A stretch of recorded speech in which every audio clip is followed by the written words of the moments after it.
All right. Hey, y'all, this is Sister Naira, your transformational life coach, your speaker, your retreat leader. And that's right, your host for the Heal on Purpose podcast that is presented to you by the Repair of the Black Family. I am so super excited tonight as we strive forth to bring forth another episode that's going to help you eradicate generational trauma, drama, limiting beliefs, and self-sabotage and behavior patterns. And as you know, every single week we strive to bring forth a powerful guest that's going to be a solution to today's families healing bomb. I said healing bomb to every situation. Now, last week y'all had me, okay? So I hope I was suffice enough for all my guests that used to be bringing somebody on. You had your sister right here, and I gave you that one thing. That's right, that one thing that would catapult your healing. And so I am not going to delay. As you know, if you're rolling up on Sister Naira's podcast tonight, I'm going to ask if you are on Facebook or any of the social media outlets. As you come on, please drop me a yellow heart and let me know that you are here. Like and follow the Instagram or and the Facebook. And if you are on YouTube, we ask that you hit the like button and subscribe. And if you are listening to any of the major podcast platforms, we're going to ask that you also like and follow the podcast. And also, if you would be so kind to give us a review on the podcast. And so tonight, without any further delay, I'm going to introduce to you all my very powerful guest, my sister, and a very dear friend. I have this beautiful sister. Her name is Fatima Akila Muhammad. She is a wife, a mother, a servant in Islam for 34 years. She is the founder of At My Sister's House, LLC. She's an author, a publisher, and a talk show host. And I got to say this, she is a devoted sister that's committed to that prayer life. So I am going to bring my beautiful sister on to the stage, and please help me to welcome Sister Fatima. How are you, my beautiful sister? Oh, I am honored to be on here with you, to be with your audience, your team. Thank you, Sister Naira. This is my pleasure. Thank you. Absolutely. You know, Sister Fatima, I've known you for quite some time. Right. And every time I see you, or if I just bring your picture up into my mind, or I see you on social media or whatever, I literally see the Holy Quran. I literally see the Holy Quran. And so it will lie. Praises due to a lot. So it will only be befitting for me that trials purify as trying to get you onto my show. But Allah is God. We got it. Everything flowing. So it's all good. Yes, I had to ask myself, and I asked a lot, why am I having so much technical difficulties? And the Holy Quran verse came up, Surah 29, right? That's right. Purified. So with that being said, my beautiful sister, just thank you. Thank you for sharing space with me. Thank you for sharing space with the people. Thank you just desiring to help us go on this healing journey or engage in the healing journey, to be empowered in the healing journey and elevation. Now, those are three powerful words that this whole show is going to be about tonight. And before I get deep into the conversation, I see here that you are a wife. Yeah. So how many years have you been married, my beloved sister? We have just celebrated 4 years in November. And a beautiful journey, a learning journey. I'm so grateful for the man he is. I love his character, and it's helping us both grow, and we're growing closer to each other as we grow closer to Allah in our walk. So it's been a beautiful, beautiful journey. Wow. I never really engaged somebody in the conversation about their mate or their spouse and literally heard it defined, I love their character. Yeah. Absolutely beautiful. Yeah. Marriage is a journey, you It know. is. Some people think when they hit that altar, they married. Come You on, just Sister started Fatima. the walk. You just, minister said, you just committed to the process. That's all. Yes, yes. Yeah. And you're talking two people who grew up under different circumstances, have two different backgrounds. Now you put us together in one house with years of experience behind us. Now we come together. There's healing in that process. You know, there's a healing process. My husband, who I'm sure he's okay with me saying, my husband did 25 years in prison. He's now on the prison ministry here in Michigan. Now, I've been divorced 15 years. I come to the marriage with 4 children who were at the time all teenagers. So you're talking about different processes at different stages. I came with things that I still was healing from. He's overcoming things. Now you put us all in one house. That's healing. There's empowerment. There's elevation taking place daily just to become one with each other as we become one with Allah. So it's all Mhm. a process. And we sometimes we think that we have to apply something to one area when really that's applicable on many levels with my children, with my husband, with my sisterhood, in the family. It's everywhere you will see healing, empowerment that leads to our elevation.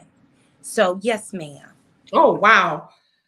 Sister, you jumped right into it. I didn't even have to ask you no questions. You just went right there. And and thank you for sharing that. I mean, you hit every aspect of the family, Yeah. the whole family unit, and really just building community Mhm. because you mentioned your husband, you mentioned your children, you mentioned your sisterhood, right? So it's like it's family and it's building nation building, Yes, right? it is. It's Yes. nation building when you talk about healing, empowerment, and elevation. However, in addition to that, I asked you the question just in your marriage, at what point did you, for you, if there is a point of time where you define, okay, yeah, my husband, my husband and I, we're really in a journey of healing. Mhm. Like you knew that at this point, this is the process of healing and not just us coming together in union. Now it's funny. In my mind, I was completely healed coming Okay. into this. I'm Okay. whole. I'm one with me. I'm ready to unite. You are getting the best of me. Come on. This in my mind. Okay. Now, the minister says, Minister Farrakhan says, theory don't look like reality. Yeah. Perfect example right here in my person. Yeah. Now, two people. Now, I've been single 15 years, raising 4 children.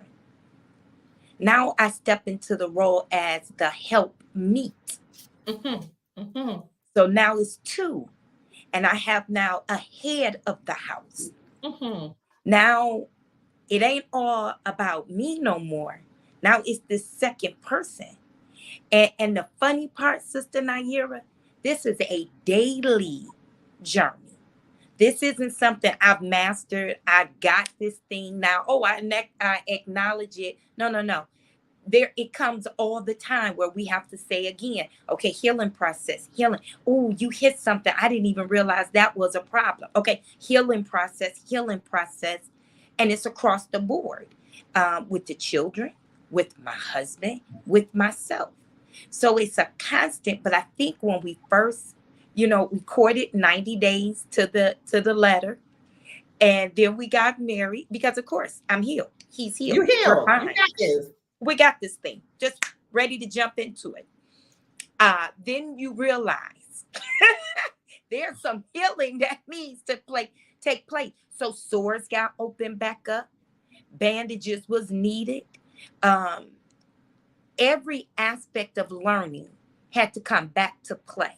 Everything we thought we knew, everything we thought we conquered, now it's time to revisit again, this time with a partner. Mm. So the journey is constant. It's constant, but immediately. To answer the question short, immediately. Mhm. Yeah. Mhm. After a while, you realize everybody don't smell good all the time. You know, now the bow ties are coming off and the head pieces are coming down. Uh-huh. Uh-huh. Now the real Fatima, he get to see that Fatima. And I told him in courtship, we ain't the Huxtables. So we the real Muhammads. Come on now. Come on. So now he's seeing my vulnerabilities. I'm Yeah. opening up. It's not the face I wear when I go to the mosque. He's Yeah. seeing the all of me. Yeah. And so it could be something done unconsciously. And then it's even new to me that that's not healed. I'm not over that yet. So it's a learning process daily, literally daily. Absolutely. Wow.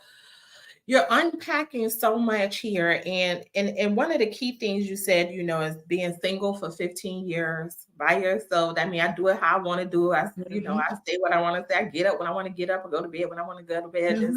You don't really have that one to take in consideration. Hmm. But now you both come together, and as you said, there's a whole lot of healing that's going on in this generation. What I've known in the family unit, the one key component that we have to work on diligently, Yeah. that has to be, you know, um, not just a part of the healing, but it is the healing, and that's communication, Mm. right? The art of communication. Yeah. In the family unit, I've noticed that you can have two people in a household and they don't know one another because they don't know how to talk with, they talk at the Mm-hmm. individual. Now you're coming from a single household, coming in with this husband who has been isolated himself, in a journey, maybe, I'm only imagining, right? Not really being able to talk to women like that in the prison Exactly. system. And now he got to come home and be in communication with you, and you done been isolated by yourself. And now you got to come to the table. What was that process? How did that process look for you all? Was it easy? Was it difficult? Did you just, how did you go about, Now, or the yeah. civilized, dignified answer is we sat, we discussed, and we talked intelligently and handled it. Now, the Mhm. reality is it was tears, there was Right. sometimes elevated voices, Yeah. um, because sometimes you don't even realize, when we talk healing, in order for a healing to take place, trauma has to have occurred. So the negative results of an event has taken place somewhere in our lives. So now, when you look at trauma and when trauma is not handled in a certain way, we have the word PTSD, post traumatic stress disorder. So you have someone who think they're coming healed and whole, that Mhm. I come healed and whole in my mind. Now we're discovering by interacting how much we are damaged and have been affected by past trauma we didn't even realize. And so, not easy, because it's an ongoing battle, it's an ongoing struggle, it's something we deal with daily with each other, because we're dealing with it individually, then we deal with it as a couple, then we deal with it as a family. So the children who live with us, they've had to deal with a single mom. She's the only one we had to listen to. She's the only one we take instructions from. Now, who is this? You see, because they're teenagers. It's not like they came, when we got married, they were small. So now they're teenagers going into adulthood. So they have their own individual struggles and their own traumas. Then we're coming together with now you got all of these dynamics to deal with. So no, I can't say that, as much as I would love to act like we handled this thing in the most intelligent of manners. It's not a easy feat. The thing that I will say is, because I love him Mm. and I know that man loves me, Mhm. what we've been through and what we're going through We just hold on tighter and keep walking through it. We're not letting go of each other, and we're not letting go of the rope of Allah. Mhm. So this is just a journey. We're just gonna have to overcome this obstacle. Okay, here come another one. We overcome it, but we go through it together. We go Mhm. through it together, and that's been for me the most securing part of the healing process through what Mhm. I've been through and go through. Mhm. Wow, to be made That secure. makes sense.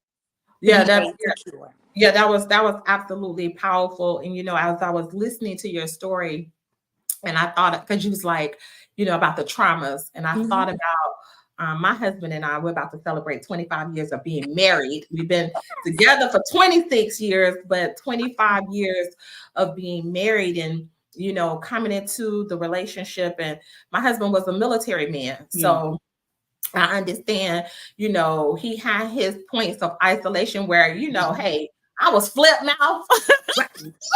Right. right? And I wasn't always in the teachings. We came Mhm. in together. So I had a lot of process of trying to learn how to be dignified, being a woman of God, and learning how Mhm. to surrender.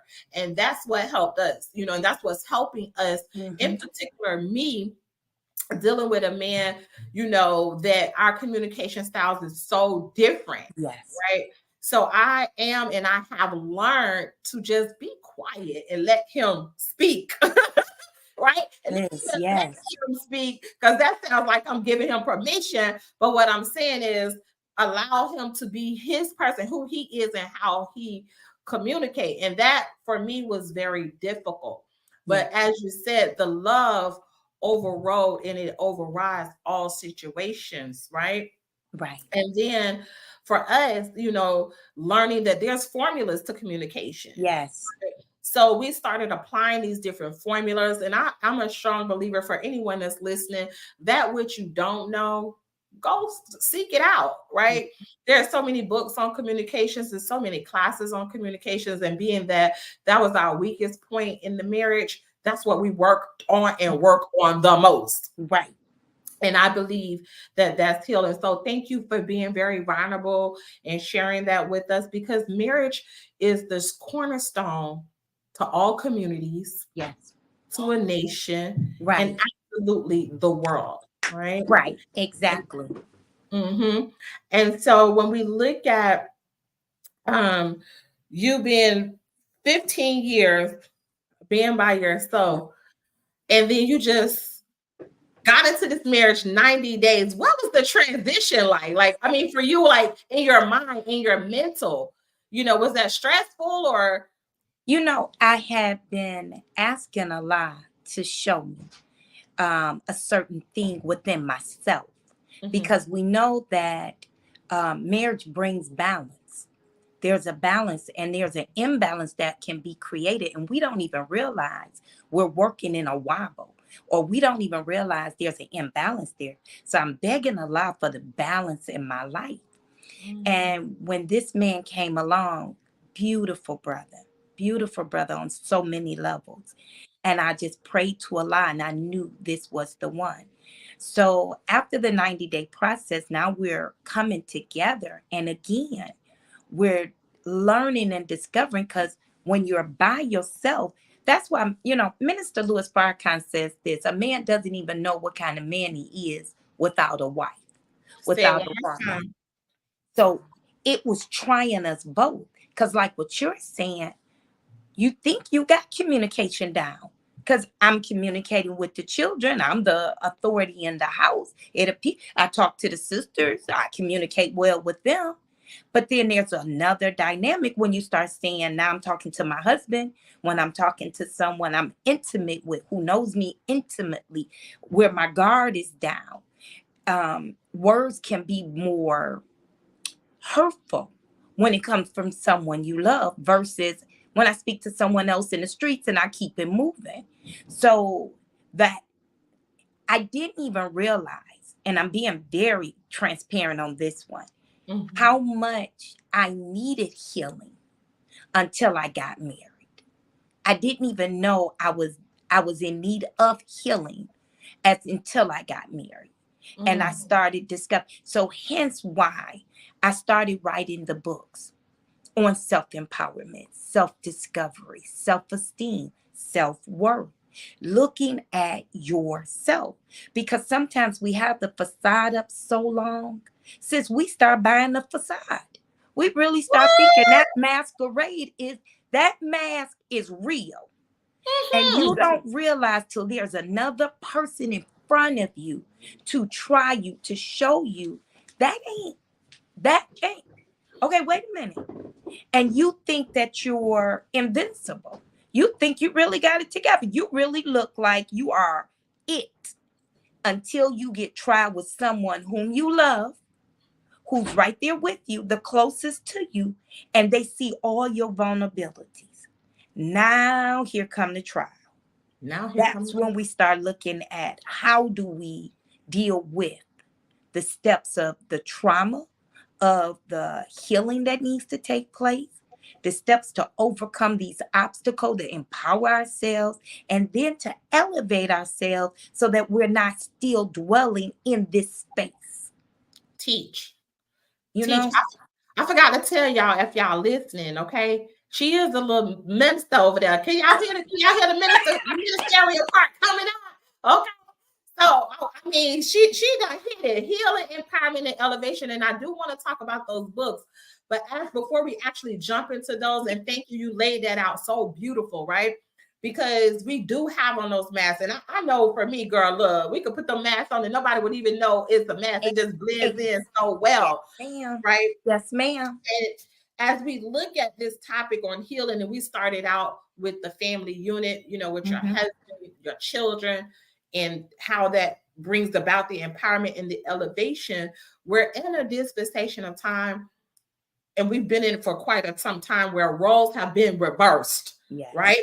When we Yes. look at the Willie Lynch syndrome, we just look at the order of the day. You got more women protruding, trying to be the head of the household, a man, or in just out there like that, and the men, they're out of their role and out of context. But to be able to bring that back in order, to be able to bring God as the top, right? Mm-hmm. And getting in alignment. Husband going under the mind of God, the mind of Allah, right? By whatever name or you call him, but that man being in alignment with him. And then we as women Right. being able to submit or Yes. surrender to that man, and then rear our children, right? Yes. Talk to us about that. What would you say from coming into a marriage, and this is for anyone, Mm-hmm. coming into a relationship and trying to how did you bring that in alignment in your household? You started by the show. You opened the show talking about what's taking place, and there's a healing needed with the dysfunction of families. This Mm-hmm. is worldwide.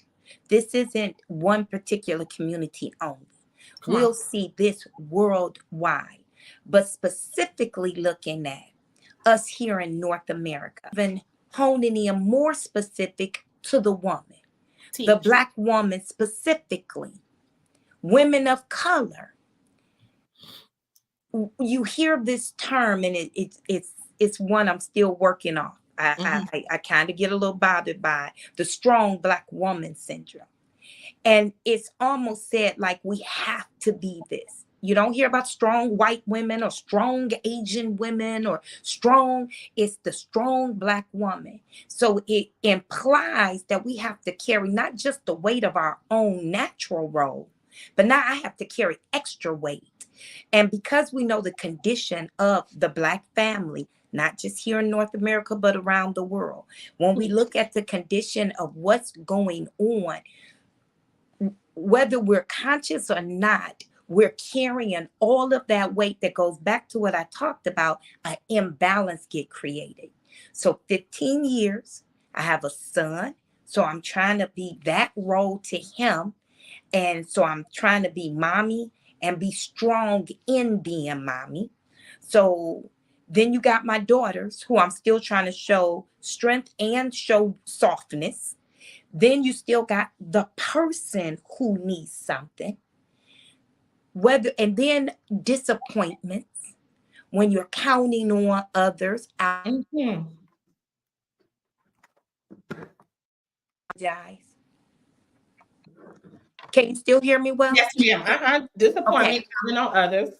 And then we're looking at all of this. So these things create an imbalance. So when you do finally, as a woman, come into a marriage or relationship, and then we also have a world we're living in, Sister Naira. This is not the world I grew up in 50 years ago. Teach that part. This is a whole nother world. The things that we demonstrate now to show women independence is almost so degrading. It's not showing independence, but degradation. Teach. And Minister Louis Farrakhan said something, I always remember this. Don't be silly women that take insults as compliments. We are now in a world that's insulting us, and we're wearing it like a badge of honor. But they're highly insulting on many levels. So we're calling each other the B word comfortably, like commonly. You know, we're opening our legs wide and comfortably, dressing such in a way that we're more clothes than that around the house. So we've gotten into a world. We didn't have social media 50 years ago when I was a young girl. We didn't have, so all of this is opening up doors that I now not just am competing with the girls in school or the women around me. Now it's a world on the internet. And so we're setting up competitions with each other, and it creates imbalances, whether again we're conscious or not conscious of it. That's right. But they're right there. Now you bring in this imbalanced person with another person who's dealing with the trauma of living in this world. These are battles. These are battles that we have to. So that's why the healing is so vital. That's why certain steps as women we can't afford to miss. I don't care what your faith is. Prayer is a recommendation in it. Prayer, meditation, finding that solace, whatever that silent space is for you to get it together. And that you don't need no economics for that. You don't need no high education for that. But to Teach. take those moments and do self-care, to do the self-healing. You can't even think of working on healing outside until we start dealing with this. That's right. And I'll say this, but Minister Farrakhan said that health starts with a healthy mind. So healing begins with the mind. So how do we start to heal ourselves? How do we even see ourselves to create that empowerment for the elevation? Teach. So that part right there. Yes, yes. And so, how did you? Okay, you laid it out. You gave Yeah. us the answers. I don't even really have to ask the question. But how did you start your self-care? Because you said we got to do it, but how Right. did you do it? Because we're busy women. We're trying to take care of the family. We're trying to, work and take care of our husbands or our men, because everybody ain't married. Okay, I Right. get it. Right? We try to balance in an imbalanced world. How did you find that moment in time to even practice self-care, and what did it look like for you as a woman that's listening to us? Now I'm a be all the way real. When I was a single mom, I was working two jobs at one time. And I was at work one day and I started crying right in the store. I worked in retail management. And one of the store managers saw me crying and asked what's wrong. And I said, I'm standing here and I forgot my dreams. I know I had dreams. I can't remember. I've gotten so busy trying to just get by day. I forgot to stop and dream. I couldn't remember what were my goals again. And I just started crying right there at work. I then learned in that moment, Fatima got to find some time for Fatima. Now, I didn't have the monies to say I went and flew to Arizona to a spa for a back massage and feet rubs. I didn't have that. What I had was when the children had to go to bed on time, because I needed that time. If it was nothing more to sit in the bathtub, if it was nothing more than to cut on jazz and run the shower, if it was nothing more than to drink a cup of tea, burn my incense or Come on. candle, Come and on. realize that this next 30 minutes, I'm not on social media, I'm not on the phone, I'm not engaging with children. This is my time. One of the things that I find that we lose is the discipline with our time management. When we lack the time management, it trickles in every other area. You think about when you running late to work. Now you got to run out the door. You forget something. You zooming down the street. You make a mistake. All of these things because of time, no discipline in the time management. So I had to find time for me. And again, didn't always mean something big. It might have meant a cupcake from the bakery just for me. It might have meant I was going to sit in the car an extra 10 minutes when I got home and not be bothered for 10 minutes. 10 That minutes. was my time. I really took into journaling. I could write because what was here had to get out somewhere. And not everybody want to hear it. I couldn't always find an ear, but I always found a pen and a pad. So journaling became ways that I did the self-care. And still to date, these are things I still do for me. Now the children are grown. The weight of the whole house is not on me. So I am able to say, I'm out. I'm gone. I'm Out of going to your get my peace. nails done. That part. But there was a process to that. And everybody might not be able to say, I'm leaving my children to go get to the nail salon. But we all can say they're going to bed at 9 o'clock. From 9 to 9:30 is my time. Whatever that look like. Absolutely. Absolutely. And thank you for, I mean, everything that you said.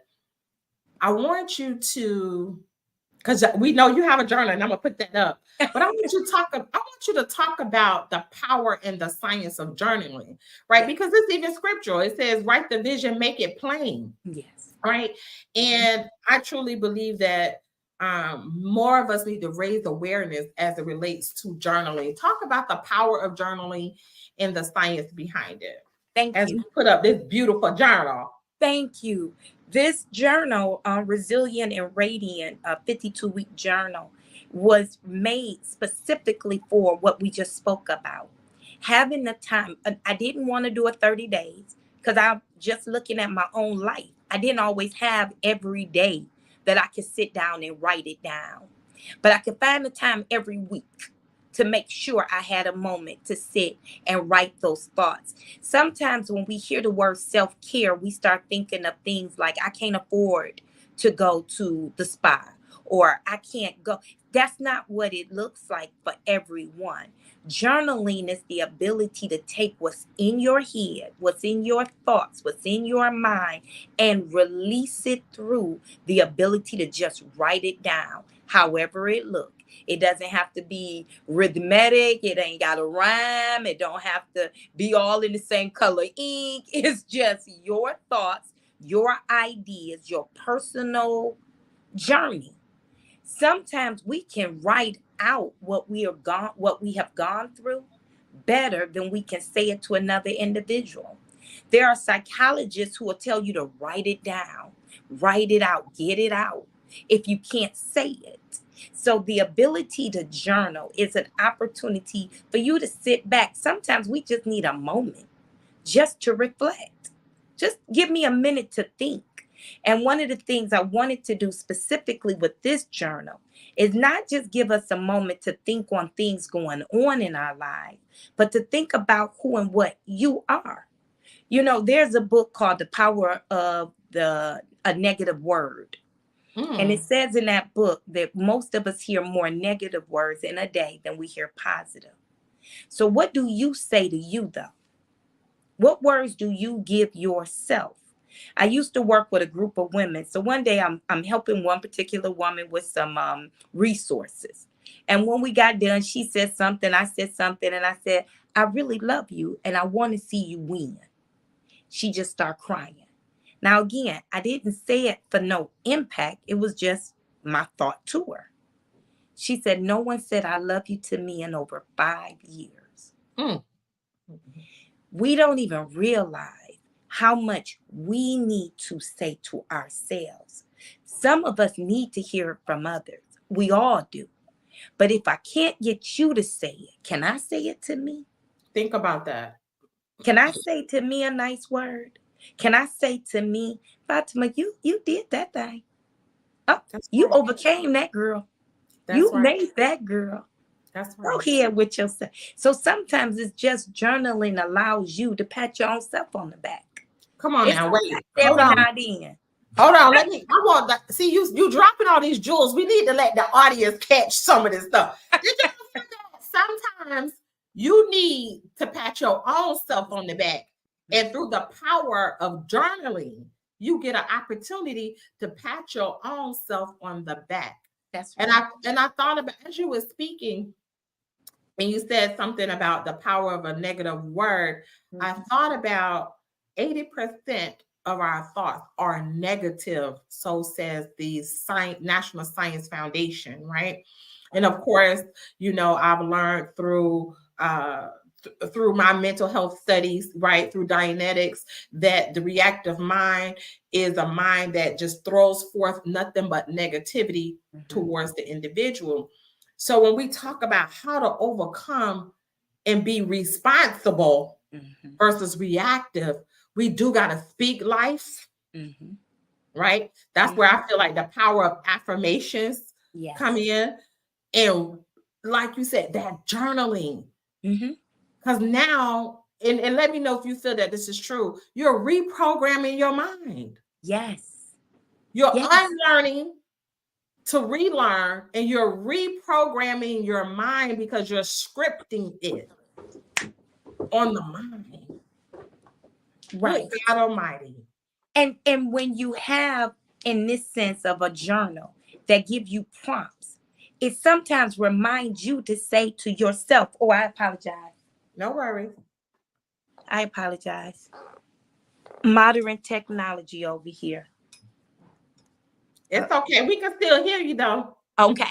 But when you have a writing prompt that says, um, think back on a positive moment in your life where you had a great time and you're able, see, the mind now can go to a positive despite what's going on around you, despite if the light bill due, despite, because see, we can get weighed down so much with all going on around us that we forget sometimes all the accomplishments, all the good moments, all the good times. If you're harping or holding on to an event that's happened, some trauma that's happened, you can't get to the gratitude of.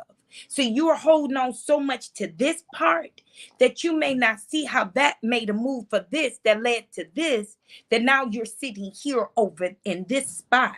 So the journaling allows the mind to start connecting some of the positivity, the gratitude, and the things to be grateful for that's in our lives that we sometimes just forget with the weight of everything around us.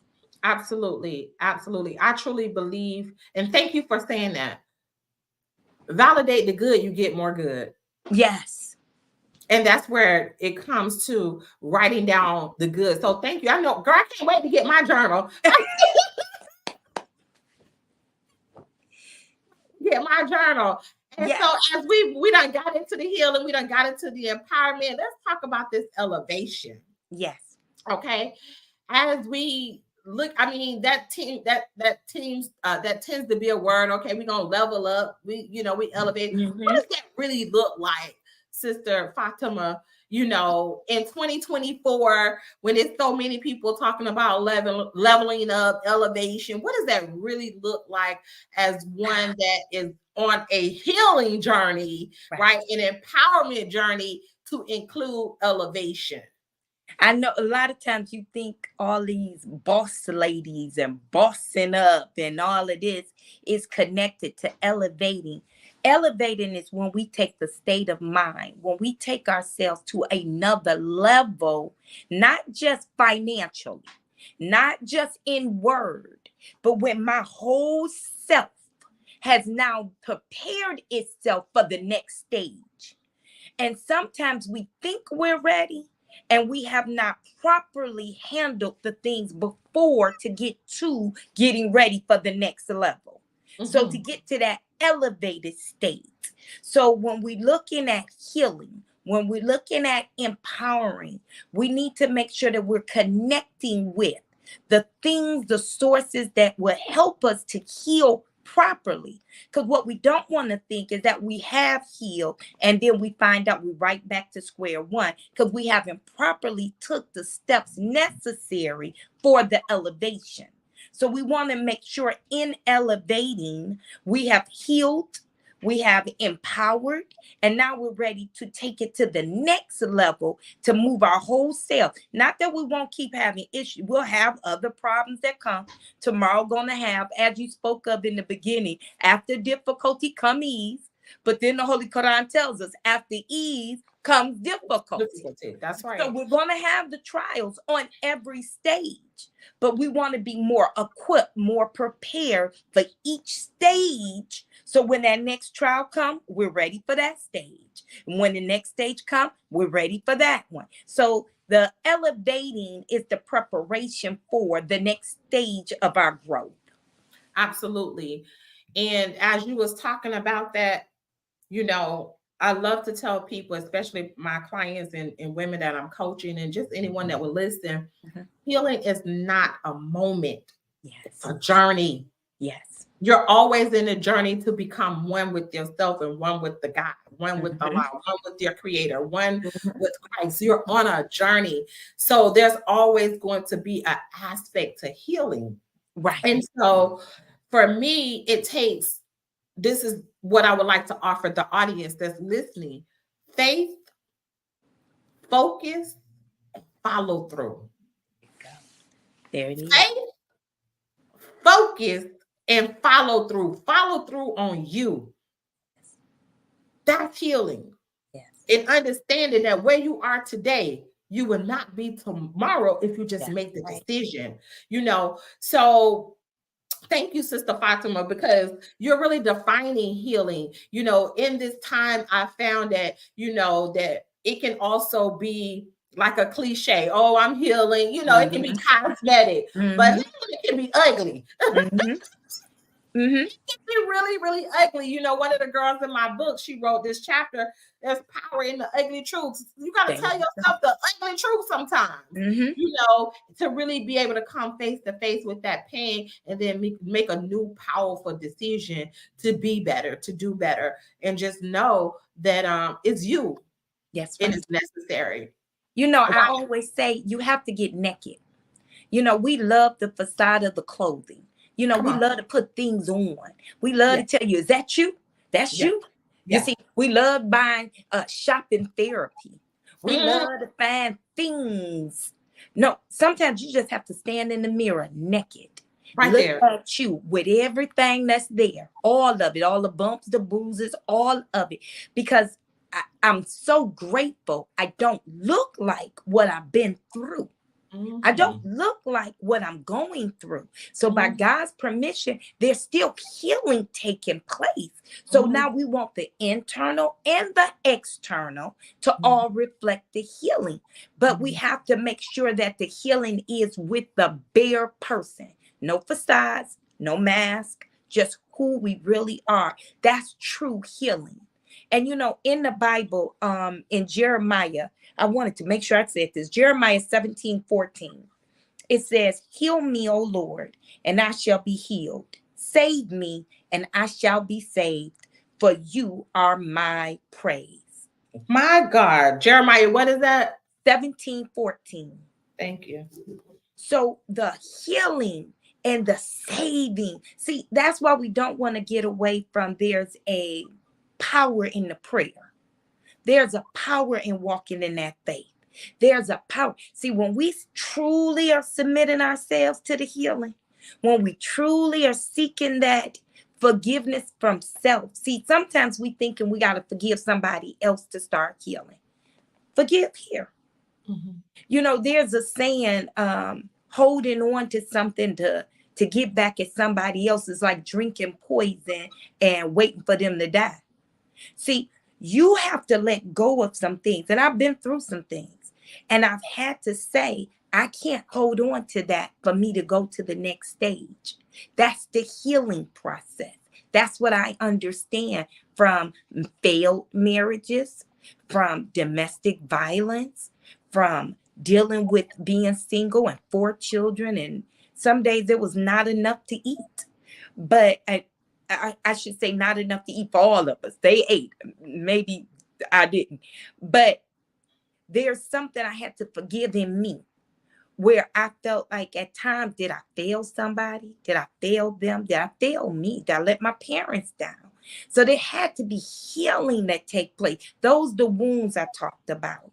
See, you don't realize these things until you're back in a circumstance, and mine was marriage, that allowed me to relook at things I didn't even realize that I had not healed from. So the process started all over again. So it's always a process to it. That's the point. And there's no rush. There's no time frame. This ain't a race. It's your healing process. Mhm. Thank you for sharing. And as I was listening to you, I wanted you to speak into the power of a support system Yeah. or a team. What did that look like for you? And what would you tell someone that's listening to this about support? You know, I think a lot of times we bypass and we get into this individual on my own island. No one understand. No one been through it like me. No one else know what I'm going through. And we forget there's so many around that you are blessed that will help you through your journey. Now, that may come in the form of family, a friend, a colleague. That may come in the form of support groups, that may come in the form of therapy, professional help. So I think sometimes in the Black community, we play down, especially when you hear things like, I had to do it by myself. I pulled my own self up. Oh, I can't say that story. Mhm. I've been blessed to have a village, and it came in the form of my sister, my family, those around me in the mosque. But again, when it got so to the point, sis, I had no problem picking that phone up, scheduling that appointment to sit and talk to a psychologist who understood cases of what I've been through and could guide me and help me through. So your support can come in many, many ways and forms, but the value is get the support, create the team, get the help. Mhm. Thank you. And that was powerful. Yeah. I truly believe in villages, Yes. communities, Mm-hmm. sisterhood, sister circles, Mm-hmm. healing circles, and Mm-hmm. being able to have that person that you can talk to. Yeah. For me, mine was it wasn't traditional, Right. outside of the sisterhood and those things. I found it in auditing, Yeah. Yeah. being able to sit with somebody who can, Sister Fatima, just ask me the right questions. Right. That's That right. was so empowering when somebody can ask you the right question and then you look and find the solution. Mm-hmm. For me, that was like breaking atoms Yeah. because I was able to go into the sanctuary of my own mind and find the answer. Yes. So thank you for sharing how important that And is. I just don't want us to get into the idea that we can't reach out for help or No, there is no help. there's We no all help. we have to, because by yourself, some of us go through enough trauma, it could break you psychologically. It could break you mentally. So having a support team, whether you know, biting, but for me, it was the therapist because Yes. I felt like, although my sisterhood is so strong, and Come I'm on. so grateful for the sisters and Yes. all those who have been there for me along the way, but to go sit with someone and, like you said, she knew what to say. She knew how to guide my thoughts, that allowed me to even look at me differently and see, okay, wait a minute, why am I beating myself up about that? Okay, why haven't I let that go? Okay, why am I holding on to that? So, but to have that support. Now, wherever you find it, in your church, in your mosque, in your masjid, if it's, with a support group in your city, but find the support. Get it out. Talk to someone is the key. Absolutely. And thank you for sharing that. Yeah. And now we in this other aspect of healing, empowerment, and elevation. Let's talk about them boundaries. Yes. What is a healthy what is a healthy boundary? Because I get people asking me that question all the time, right? Let's talk about it. What is a healthy boundary versus a toxic boundary? You know, very few of us don't know it's toxic. Most of us just don't know how to handle it. We usually can identify. We'll say something like, I know he tripping, but I know I'm going through it, but see, that but is our justification for, I don't really know how to deal with this part, but it's Mm-hmm. going on and I'm in it. I don't know Mm-hmm. how to deal with it. I don't know how to get out of it. I don't know how to heal from it. I don't know how to move on, but I'm in it. To me, the healthy boundaries are the things that help you flourish, heal, and grow. If I Mm-hmm. can't heal from it, if I can't flourish from it, if I can't grow from this, now I got to look at and see if this is in fact a healthy boundary for me, or is it taken away from me? Is it tearing me Mm-hmm. down? Is it affecting my health mentally, emotionally, physically, psychologically, Mm-hmm. spiritually? If these Mm-hmm. things are taking place, most of us realize we're in something toxic. Most of us in something toxic have been told by somebody else, girl, that ain't no good for you. So we have been told. Many of us just don't know how to handle what's considered toxic around us. Mm-hmm. Wow. Which brings me up into, as we transition, I believe we done covered this healing, empowerment, and elevation. And we want the women the people to come to your Yeah. website, which is www.mysistershouse.org. I want to touch base on faith, Yes. right? And you got this beautiful journal and planner, Ramadan Yes. journal and planner. Now, we got this powerful Ramadan coming up. Yes. It's not just for the Muslims, No, y'all. Okay, come on. Sister Fatima, please let's talk. Just enlighten my audience, Yeah. elevate us as it relates to Ramadan and the season of Ramadan and how sacred that is for any individual or human being. Thank you. We're headed by Allah's permission to the blessed month of Ramadan, less than 30 days now. And this is a month so similar to the Christian world that many are approaching, if not have approached, Lent. So similar to, we're abstaining from all those things that hold us back from being our best selves. We're abstaining from the things that we do that we know we need to let go of. We're going into a month of fasting, a month of prayer, a month of sacrifice, a month of acts of good deeds. This is our time to grow closer to our Creator, our Lord. This is a time to be on our prayers more than we ever have. This is a time we seek forgiveness. We seek closeness to Him. So during this blessed month of Ramadan, of fasting, of abstaining from water and food during the day, any liquids, staying on top of all of our prayers, breaking fast as a community, which is very, very key. Ramadan is about the community.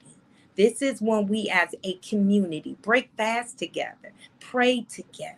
We're seeking oneness to Allah together. So we invite all. I have some Christian family members that does Ramadan with us as we are observing this 30 days. So we invite you. This planner is to help you in the organization and the management of your Ramadan, from tracking your prayers, Any thoughts is areas for you to write notes, keeping track of your daily Quranic read, of the 30 Jews.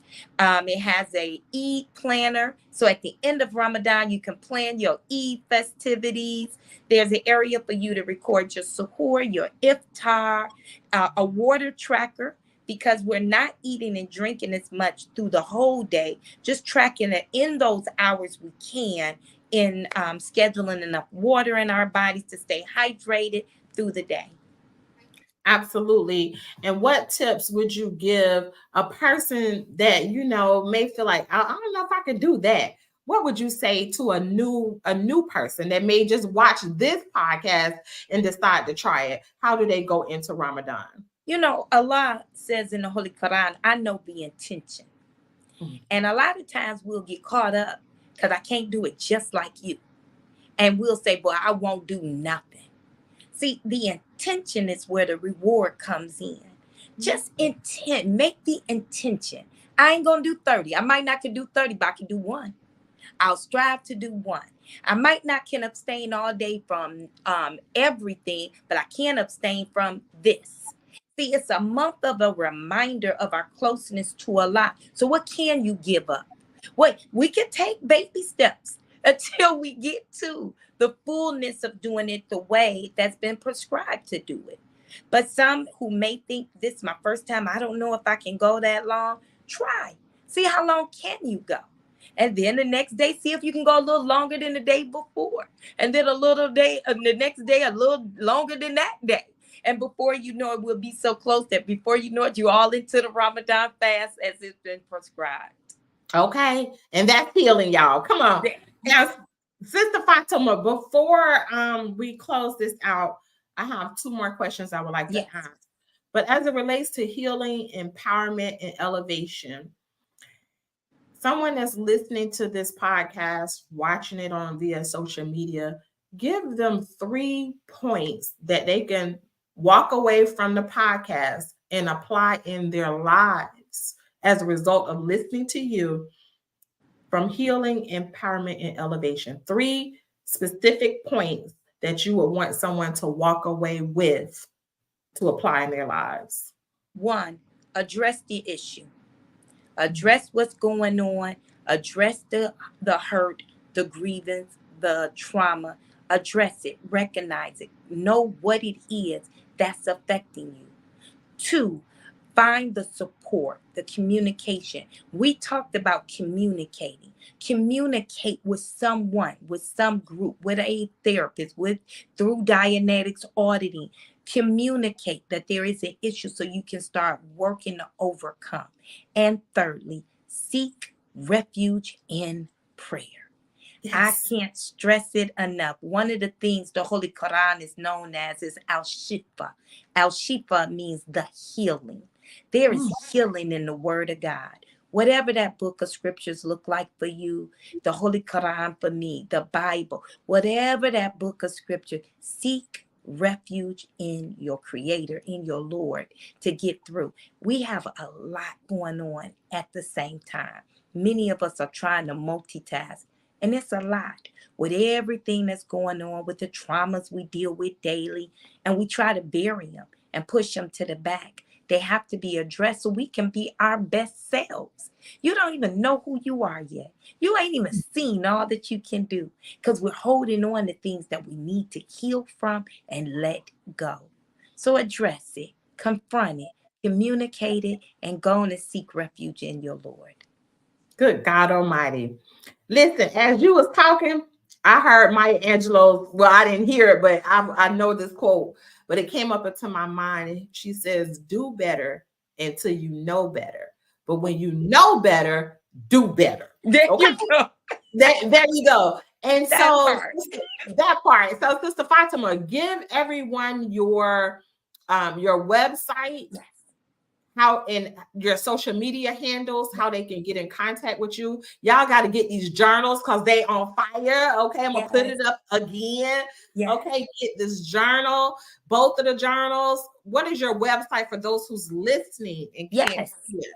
We are at www.alshifa, at mysistershouse.org. All the journals, gift sets are all available on there.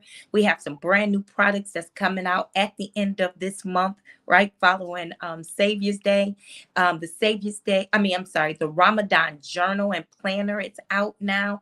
Please order it in time for your Ramadan.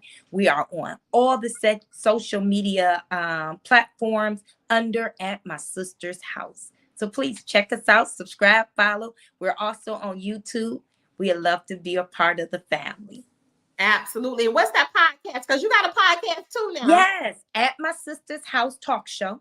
We're right here on YouTube, again, addressing those issues that affect specifically the Black woman and women of color worldwide. We deal with everything from marriage to faith to family, women in businesses. We highlight them and help to get women to support each other. Ooh, absolutely. And so, Sister Fatima, what's next for you? Sis, by Allah's permission, I am enjoying writing. Right now, I have 2 more books that's going to be released in the next 60 days, one each month, one coming out in March, one coming out in April. I have some speaking engagements where I'll be going around. We have some book signings coming up. Sis, the sky's the limit. The sky's the limit. Now look, y'all looking at and watching a woman in faith and in motion. And so as I heard you tonight, you have inspired me tremendously as it relates to family, healing, empowerment, and elevation.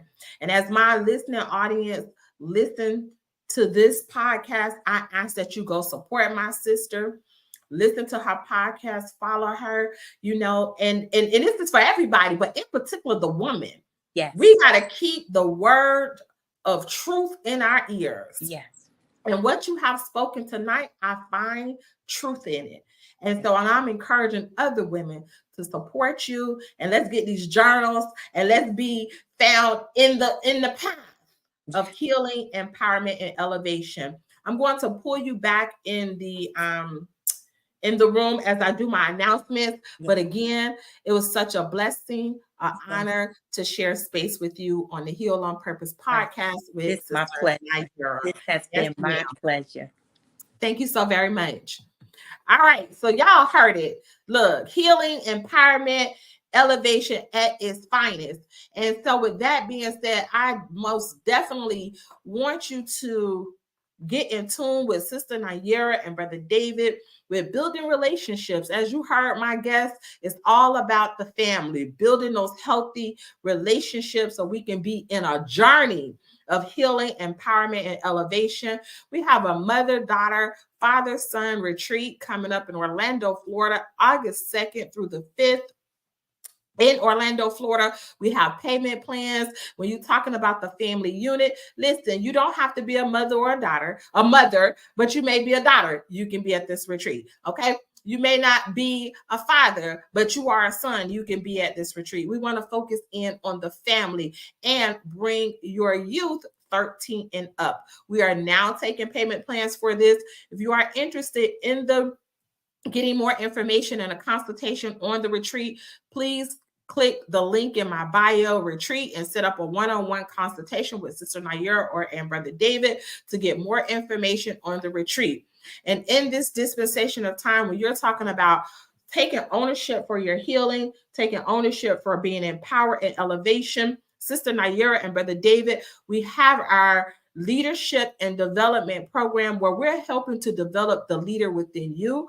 Personal development, family development, business development, team development to help you establish more freedom, more growth, more duplication, expansion, and really just investing in yourself and your family as a business. So we ask if you are interested in this and getting a one-on-one consultation. We growing, y'all. If y'all watching me on social media, y'all see me dropping them flyers, okay? This is a whole movement. We need more leaders in the family. We need more leaders in the world, okay? It's not by a title. Listen, it's about your heart and what you are able to imply and impact in this world. So we want to invite you to get your one-on-one consultation with Sister Nayera. Go ahead and click the link in my bio. and get a one-on-one. It's free. Look, you get 1 hour with Sister Naira. Okay, let me go ahead and give you that consultation so that we can see if this program is for you. Now, y'all understand this, that I am helping to cleanse the world right now. Okay. Y'all see this candy cleanse? If you are ready to clean the gut, she talked about mental health. Is that right? We believe that mental health starts in the gut. And if you would like to go ahead and cleanse your gut, lose you some waste, all right, be able to get some parasites out, mental focus and clarity, this is a drink with benefits. This is a 7-day cleanse. And if you desire to cleanse, go ahead and go to my website at www.repairoftheblackfamily.com. Go ahead and cleanse with Sister Naira and Brother David with the candy cleanse. And I'm super, super excited because we're getting ready to travel. For those of you that's in the nation, y'all know we going to Savior's Day. And if you're not in the nation, they're still available for you too. These are the sea moss gummies. Okay, I don't go nowhere. I don't care where I'm at on the planet. Ask me what's in my purse, and you're going to see these sea moss gummies, okay? They have 102 minerals, trace minerals. It's good for your skin, your immunity. It improves your gut health. Also, bladder wrack and burnout. We have so much that we can offer you as a community. Go to my website, subscribe to my website, and stay connected to the repair of the Black family. We want to thank you so very much for tuning in with us today. And I'm going to leave you with that quote that came up into my mind. Maya Angelou says, do better until you know better. And when you know better, do better. Thank you so much for tuning in on the Heal on Purpose podcast with Sister Naira, Repair of the Black Family. Peace.